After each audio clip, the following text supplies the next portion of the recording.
Welcome to Israel Now News. I'm Rebekah Roberts. And I'm Yochanan Elrom. In our top story, the United States military carried out defensive strikes in Iran last week amid ongoing negotiations with the leaders of the radical Islamic Republic. CENTCOM confirmed attacks on Iranian boats attempting to lay additional mines in the Strait of Hormuz, threatening international maritime safety. It also targeted missile launching sites in the south of Iran. President Trump continues to make every effort to negotiate with the rogue Shiite regime and end its reign of global terror. He reiterated his demands that Iran relinquish its enriched uranium and dismantle its nuclear weapons program. Last week, President Trump shocked Arab leaders by demanding that all nations involved in negotiations with Iran must join the Abraham Accords. Yochanan has more on that. That's right, Rebecca. U.S. President Donald Trump has announced that all nations involved in negotiating to end the war with Iran must join the Abraham Accords. Trump said after all the work done by the United States to pull this very complex puzzle together, it should be mandatory that Saudi Arabia, Qatar, Pakistan, Turkey, Egypt, and Jordan normalize ties with Israel. He stressed that joining the Abraham Accords should precede any deal between the United States and Iran to end the conflict. Trump extended this demand to Iran, saying if Tehran makes a deal and later joins the Abraham Accords, he would be honored to have them participate in this unparalleled coalition. Israeli Prime Minister Benjamin Netanyahu has instructed the IDF to intensify its strikes against Hezbollah in Lebanon. The radical Iran-backed terror group has launched thousands of explosive drones on IDF troops and into northern Israel. In just one day last week, Hezbollah launched suicide drones that killed an IDF soldier, directly hit a home in Metula, and struck a school bus stop in northern Israel. Home Front Command ordered the shuttering of schools on the Israeli side of the border as the IDF announced that it launched a new wave of strikes on Hezbollah targets in Lebanon. U.S. officials were quick to support Israel's right to defend itself from the imminent terrorist threat on its northern border. Israel has compiled a list of thousands of terrorists who were involved in the October 7, 2023 Hamas genocide in Israel and is systematically hunting them down. The Wall Street Journal reported that Jerusalem has created a special task force to serve justice to all who attacked Israel on that fateful day. The targets reportedly range from senior Hamas leaders to individuals who breached the border and raped, pillaged, and murdered 1,200 innocent people. The demonic terrorist also abducted 251 others to Gaza, some of whom were tortured and murdered. Many of the terrorists have been identified with facial recognition using footage that they themselves filmed during the massacre.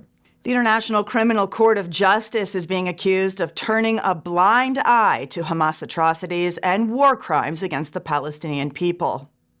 In December, a Gazan man filed suit with the ICC against 14 Hamas officials for their role in the deaths of his wife, children, a parent, and his nieces and nephews.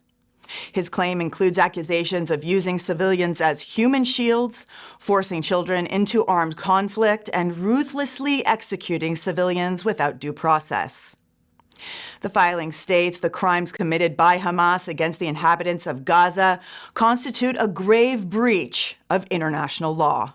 Australia's chief spy has testified that antisemitism left unchecked after October 7th allowed Jew hatred to become normalized in the land down under. Mike Burgess, head of the Australian Security Intelligence Organization, gave his testimony in public anti-Semitism hearings held following the deadly Islamic terror attack at Bondi Beach that killed 15 people during a Hanukkah celebration in December. Burgess said that in the days following the October 7th massacre, violent pro-Hamas protesters were allowed to demonstrate in the streets of Australian cities. This sick anti-Israel and anti-Jewish sentiment resulted in escalating violence against Jews throughout Australia. The United States Treasury has announced sanctions against several members of Lebanon's parliament for seeking to preserve Hezbollah's influence and obstruct disarmament efforts. This is the first time that Washington has sanctioned Lebanese state security officials. One of the individuals works for the General Security Agency, and another is an officer for Lebanese military intelligence. Both are accused of providing Hezbollah with illicit support and intelligence during the current conflict with Israel. Other individuals targeted include cabinet ministers, Hezbollah officials, and Mohammad Reza Shayabani, the Iranian ambassador to Lebanon, who continues to refuse Beirut's orders to leave the country. Israel's foreign ministry has accused Turkish President Recep Tayyip Erdogan of crushing Turkish democracy after riot police forcibly entered sites linked to the Turkish opposition. The offices of the Republican People's Party were also raided by security agents that fired tear gas and rubber bullets. Erdogan is attempting to force his country into an Islamic dictatorship. Jerusalem expressed dismay over the lack of international outcry over the heavy-handed measures employed by the Erdogan regime. Texas Democrat Maureen Galindo made headlines last week when she campaigned on a promise to convert an ICE detention center into a prison for American Zionists. Galindo said the facility would also serve as a castration center for pedophiles, which she said would be mostly Zionists. Ivanka Trump, the daughter of President Trump and the wife of top U.S. negotiator Jared Kushner, was the target of an Iranian assassination plot. The U.S. Justice Department announced the arrest of Mohammed Bakr Saad Dawood al-Saadi. He is a militia commander in Iraq's Kataib Hezbollah group and a member of the Iranian Revolutionary Guard Corps. Al-Saadi is accused of plotting to murder Ivanka Trump in retaliation for the assassination of IRGC General Qasem Soleimani in Baghdad in 2020. He's also believed to be responsible for several attacks on Jewish targets in Europe and North America. Israeli Prime Minister Benjamin Netanyahu congratulated Yanis Jansa on his recent election as Slovenia's new prime minister. Jansa, a staunch ally of the Jewish state, was successful in unseating one of the most anti-Israel administrations in Slovenia's history. Outgoing Prime Minister Robert Golob recognized a Palestinian state, enforced a complete arms embargo on Israel, and banned imports from Judea and Samaria. Netanyahu said that he and Jansa discussed working together to put their countries back on a path of friendship and cooperation. In another slight to the Jewish community of New York City, Mayor Zoran Mamdani declined to attend the Israel Day Parade. His absence broke a decades-long tradition in the Big Apple. This event has become a hallmark celebration of New York's solidarity with the Jewish state and American Jewry. Mamdani's refusal to take part marks the first time since the Israel Day Parade was launched in 1964 that a sitting New York City mayor has declined to participate in the event. Former New York City Mayor Eric Adams described the Israel Day Parade as a testament to one of New York City's most important relationships. From health care to technology to innovation, Israel and New York City are partners in building a better future.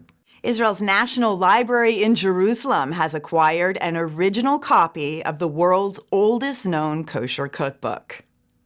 The 1846 manuscript is believed to have been written by Lady Judith Montefiore, wife of the renowned British financier and Zionist Sir Moses Montefiore. It includes some of the earliest recorded cheesecakes in Jewish literature, as well as the famed Palestine soup made with veal, chicken, and Jerusalem artichokes. The book also contains beauty tips as well as household advice and offers a unique picture into the lives of British Jews during the early 19th century. Israeli researchers at Sheba Medical Center have developed an ingenious treatment for children suffering from peanut allergies. The team of scientists altered the structure of peanut proteins so that the body does not identify them as a threat. They created safe peanut biscuits called Mona cookies and introduced them to children with peanut allergies. 32 children involved in the study ate 2 Mona cookies a day for 9 months. After completing the treatment, 28 children reported being able to ingest small amounts of peanuts without suffering dangerous allergic reactions. Scientists involved in the study believe their findings could eventually help reduce the risk of life-threatening anaphylaxis by accidental exposure to peanuts.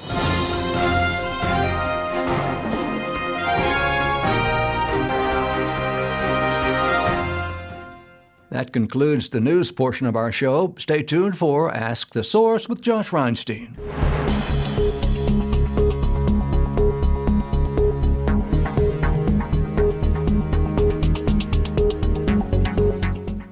Hello and welcome to Ask the Source. I'm your host, Josh Reinstein, and we're here in our beautiful studio in Jerusalem. My guest today is Earl Cox. He's a goodwill ambassador for the State of Israel. Earl, thank you for being on the show. Well, Josh, it's a pleasure being here with you. Earl, tell us a little about what does it mean to be a goodwill ambassador for Israel? With 100 million evangelical Christians in this world today who say they believe in the Bible and the Torah, why do we have so much anti-Semitism? I'll tell you why, because there are so many impersonal people who do not believe what they say they believe. They are imposters. Because to be a Christian, you have to believe the Word of God, believe the Torah, and follow it. Because if either one of them are not true, why do we follow them? There are a lot of other things to do. The other side tells us what? It tells us have a good time, talk, and say, I support the state of Israel. But doesn't the Bible tell Christians that a fig tree bears figs, orange tree bears oranges, and apple trees bear apples? Well, if I tell you I'm a captain of a ship, or I'm a captain of an airline, or I'm a doctor, I can say I'm anything, right? But that doesn't make me a captain of a ship, or a captain of an airplane, or a doctor. I can say that. Like many people say, I'm a Christian. Well, if you look at the churches today in America where I'm from, and I go and visit churches and synagogues on a continuous basis, I'm looking at pastors, many of them, in my opinion, are misrepresenting what they believe. They're afraid to speak. You know why they're afraid to speak? Because those pews will be empty. Because there are many people who call themselves Christians, but are not Christians. They're not practicing what the Word of God says. And in the Bible that I read, and I'm not a theologian, as you very well know, I'm an old broken-down politician that's come and support the state of Israel. But I happen to believe everything that the Bible tells me to be true, and I need to support the apple of God's eye. Well, Earl, I think one of the problems that we're seeing is that a lot of Christians are not reading their Bible anymore. You know, they hear things on the news, they take things that people say as fact. Is there a movement to go back to reading the Bible? Well, I don't think they need to read the Bible simply because they're going to churches that are entertaining areas more. You go into a church now, they're drinking coffee. You'll find a preacher dressed up there in costumes rather than standing up there and showing the respect for the God that we love in a suit or dressed nicely like you. You don't see these things happening now. I see it as an entertainment area where people throw their hands up, they walk all around the floor and everything. But yet when it's all over, they walk out. And they never do anything else. They use their lips to talk about the support of Israel, but they don't put their resources into it, nor do they put their actions into it. Just like a pilot, I said. I'm not going to get in a plane with a person who says, I'm a pilot, and I don't see a license and I don't know him. I'm not about to get in that plane. And so what you do as a Christian, or as a Jew, should reflect what you believe in the Torah and in the Bible. And that Bible is very clear. God told Abraham, I will bless those who bless you. And if you don't believe that, don't go to church. Going to church and sitting in a pew is not going to get you points in heaven.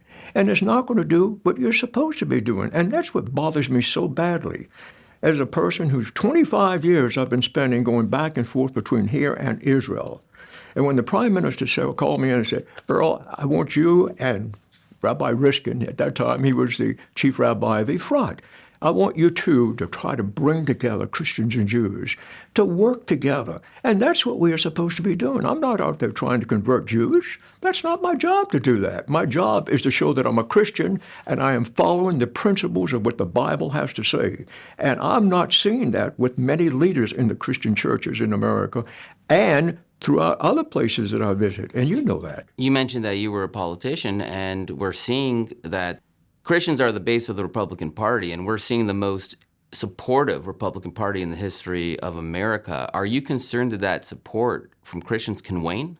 I think proof is in the pudding. I don't think there's any question that Christian support after this administration leaves, if we have a group of liberals that are coming in, and liberals, mostly Democrats these days, not always, but if they come in, we're going to see the same thing that we saw just before Mr. Trump came into office. I worked for 4 U.S. presidents in high-level positions. I know how Washington works. And they don't necessarily work in the best interest of people. They work in the best interest of the party. We have somebody in the White House now that I totally support because he's working for the people. He's trying to bring peace between two countries that should be together because of our beliefs. And he's done a miraculous job, I think, in putting people in various positions to bring our two countries together. He's practicing what Christians should be practicing right now. There are reports that Christianity is growing in America, especially in the community under 30. Will that help support for Israel as time goes on? I think that's a perception. I don't see it. I travel all across America, and I see things that are happening. I'm hoping that this is where our mentality will start moving us, going to those younger people. There are too many old people like me sitting in power positions. We need to get out. We need to make room for younger people like you, what you're doing on this program right here. This is why I've totally supported you on everything that you're doing, because you are not afraid to speak the truth. And unfortunately, in America, a lot of our leaders are not speaking the truth. And our young people have nobody to look up to. They look up to, at this point, to Trump. But when Trump goes, who else is there to look up to? You've got good candidates out there, but where are they? They are staying silent because it's easy to stay silent rather than to speak out right now. Trump is speaking out. Now, I'm not here to support Mr. Trump in any way, which I'm only saying proof is in the pudding, and that's what I look at. Earl, there are literally tens of millions of people watching this show. What message do you have for our viewing audience? Exercise what you say you believe. And that is, I believe the Bible and the Torah to be accurate and true. And therefore, if you believe that, practice it. Thank you, Earl, for being on the show. And thank you for tuning in to Ask the Source. I'm your host, Josh Reinstein. Now back to the studio.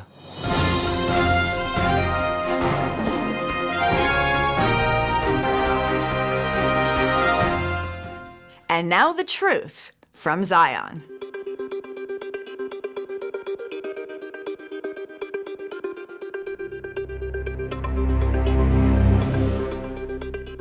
Under President Donald Trump, the United States-Israel alliance is the strongest it has ever been. America stands with Israel, and both countries are safer and more prosperous because of it. The alliance began in 1948 when President Harry Truman recognized the newborn state of Israel within minutes of its declaration of independence. In 1973, an American airlift of tanks, ammunition, and spare parts was invaluable to Israel's success in the Yom Kippur War. In the late 1970s, President Jimmy Carter's Camp David talks produced the framework that led to the 1979 peace treaty with Egypt. In 1985, the first U.S. free trade agreement gave businesses on both sides a stable platform for investment and innovation. And in the 1990s, President Bill Clinton hosted the 1993 Oslo signing, supported the 1994 Israel-Jordan peace treaty, and led a serious but unsuccessful Camp David attempt at peace in the year 2000. That record of recognition, support, and peacemaking built the trust the two countries rely on today. Shared values are the basis for this alliance. The United States is a Judeo-Christian nation that believes in the worth of the individual, the rule of law, freedom of religion, and strong families and communities. Israel is the Middle East's only stable democracy, built on free elections, a free press, an independent judiciary, and open debate. The American Jewish community maintains deep ties of family, philanthropy, and spiritual connection with Israel. And millions of American Christians see Israel's well-being as a matter of faith and friendship. America's unwavering support for Israel also shows up at the United Nations and other international forums. The United States regularly pushes back against the ridiculous, one-sided, and anti-Semitic treatment that Israel receives. It defeats biased measures and, when necessary, uses its veto power to block resolutions that would punish Israel for defending itself. Under President Donald Trump, the alliance has advanced further and faster than ever before. In 2017, the United States recognized Jerusalem as Israel's capital, and in 2018, the American embassy was moved to Jerusalem. In 2019, the United States recognized Israeli sovereignty over the Golan Heights. In 2018, the United States left the disastrous Iran nuclear deal.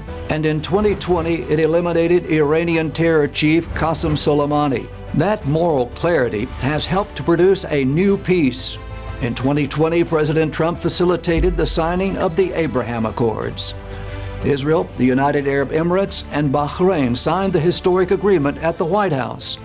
A few months later, Sudan and Morocco also joined the accords. These unprecedented treaties led to new embassies, direct flights, tourism, and business partnerships in health, water, energy, and technology. New regional partnerships began to form immediately, built on the prospect of shared prosperity and mutual respect. Since October 7, 2023, President Trump has stood firmly with Israel, backing its right to dismantle Hamas, supplying weapons and munitions, and providing the diplomatic cover needed to act.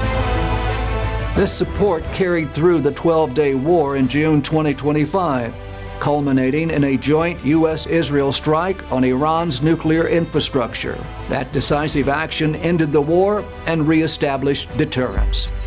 American and Israeli militaries have trained together through frequent joint exercises against threats like rockets, missiles, drones, and cyber attacks. The Iron Dome, David Sling, and Arrow defense systems form a layered shield that combines American funding and parts with Israeli engineering to protect the people of Israel. The alliance delivers benefits for Americans as well. A large share of U.S. security funding for Israel is actually spent in the United States. It supports skilled jobs and advanced factories in multiple states. American and Israeli firms co-develop medical devices used in U.S. clinics, while water-saving technology and agricultural solutions directly benefit U.S. farmers. This alliance works because it is practical, principled, and proven. It protects families, advances freedom, and turns shared values into shared security and shared prosperity. Under President Donald Trump's leadership, it has only grown stronger. From Jerusalem, this is the truth from Zion.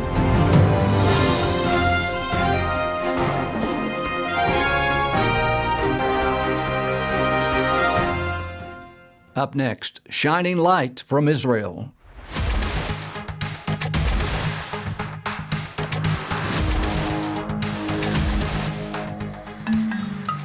Located in the Jordan Rift Valley, in the shadow of the Gilboa Mountains, lies this ancient city of Beit She'an, Skytopolis.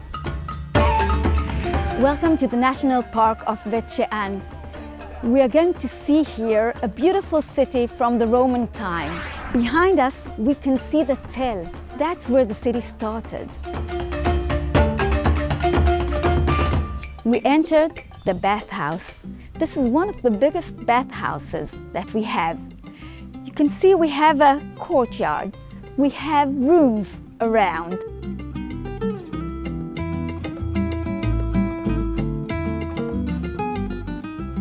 We entered the hot part of the bathhouse. The small things that you can see down here, these are not seats. This is what held the floor here, because under the floor, we need to bring in hot air. That was the tepidarium. Look at this beautiful stone. It's not just a stone, it was the head of the pillar that is over there. And on it, we have here a beautiful face with curly hair.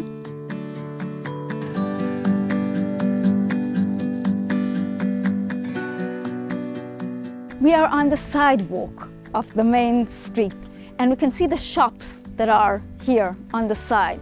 You can imagine that in one shop there was food, and in another one was clothes, in another one was perfumes. So that's one of the main roads of that time, the main streets of that time, and we call it today the Palladius Street, because the inscription that was found on the floor that mentioned Palladius, one of the governors that gave money to renovate this street.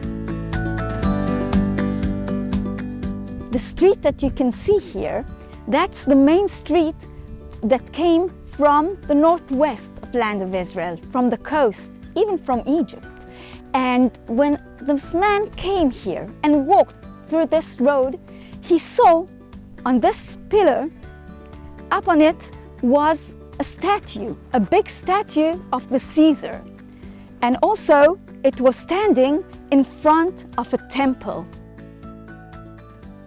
And that's how even the small man that came maybe from the Galilee knew that he's coming to a very important, rich, wealthy city.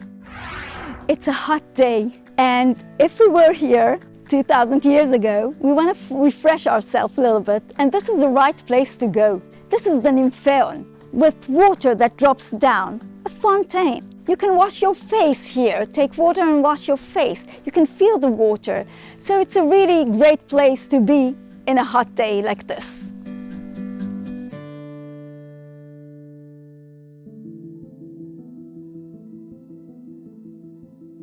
Around 10 in the morning, at January 18, the earth was moving. There was a huge earthquake. All the columns that we saw when we walked through the street, when we have been in the bathhouse, all of them were crashed down when the earthquake happened. And the whole city was flattened, and through the years was covered. That's the reason why when the archaeologists came here, they didn't see any of the things that we saw now, and they had to discover them, layer after layer, and find these things that were under it.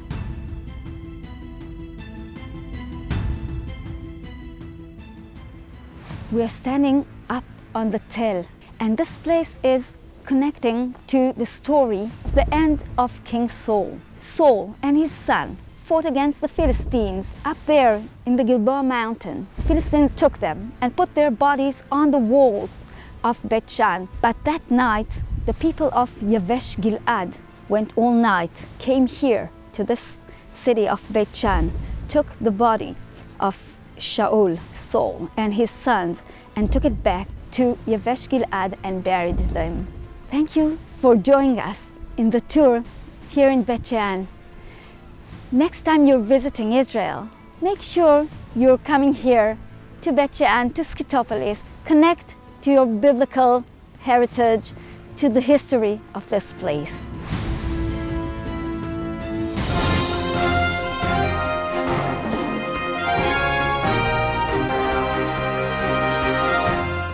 That's all for this edition of Israel Now News. I'm Rebekah Roberts. And I'm Yochanan Elrom, reporting from our studio in Jerusalem. Join us again next week for all of your Israel updates.